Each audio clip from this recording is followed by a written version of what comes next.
মাটি থাকিলেহে জাতি থাকিব আৰু শেহতীয়াকৈ চৰকাৰখনে মূল লুণ্ঠনৰ অচিলা হিচাপে লৈছে মাটি।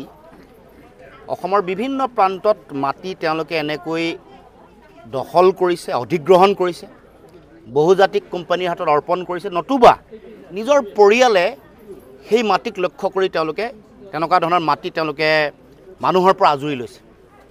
এই অঞ্চলত ৰাইজৰ বহুদিনীয়া সংগ্ৰাম আছিলে যে ইয়াত মাটিৰ পট্টা দিব লাগে, কিন্তু তাকে নকৰি এতিয়া এখন ছেটেলাইট চিটি বা তেওঁলোকে ইয়াত নতুনকৈ মহানগৰ গঢ়িবৰ কাৰণে যিটো সম্প্ৰসাৰণৰ মহানগৰ সম্প্ৰসাৰণৰ কাম এই বৰদোৱা চাহ বাগিচালৈকে সম্প্ৰসাৰিত কৰি ইয়াৰ থলুৱা খিলঞ্জীয়া জনজাতীয় ভূমিপুত্ৰ যিসকল আছে তেওঁলোকৰ মাটি কাঢ়ি ল'ব খুজিছে।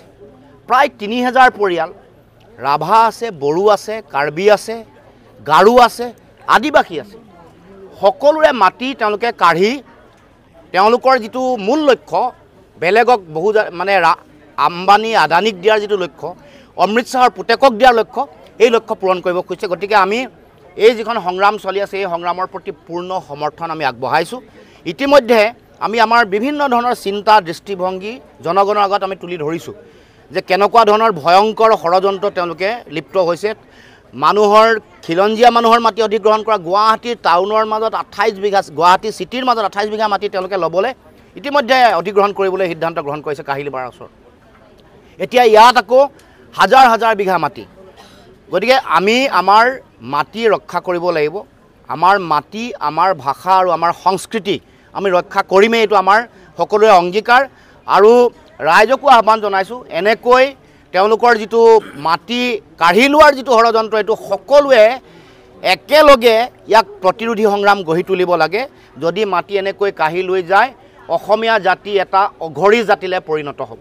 মুখ্যমন্ত্ৰী সদনত কৈছে যে অসমৰ মুখ্যমন্ত্ৰীয়ে বিভিন্ন সময়ত মিছা কথা কয়, বিভ্ৰান্তিকৰ কথা কয়। এইটো এটা যেতিয়া দেখিলে যে জনজাতীয় ৰাইজে ইয়াৰ তুমুল প্ৰতিবাদ কৰিছে, সংগ্ৰাম গঢ়ি তুলিছে, আৰু বিশেষকৈ একে সময়তে কাৰ্বি আংলং, ডিমা হাছাও বা বড়োভূমি, তাৰপিছত ইয়াত এই জনজাতীয় অধ্যুষিত অঞ্চলসমূহত যেতিয়া তেওঁলোকৰ এই মানে মাটি আগ্ৰাসী কাম কাজবোৰৰ বিৰুদ্ধে মানে প্ৰবল জনমত গঢ় লৈ উঠিলে, গণসংগ্ৰাম গঢ় লৈ উঠিলে, তেতিয়া ইয়াক এটা বেলেগ এটা দিশলৈ লৈ যাবৰ কাৰণে মুখ্যমন্ত্ৰীয়ে এনেকুৱা ধৰণৰ বক্তব্য আগবঢ়াইছে।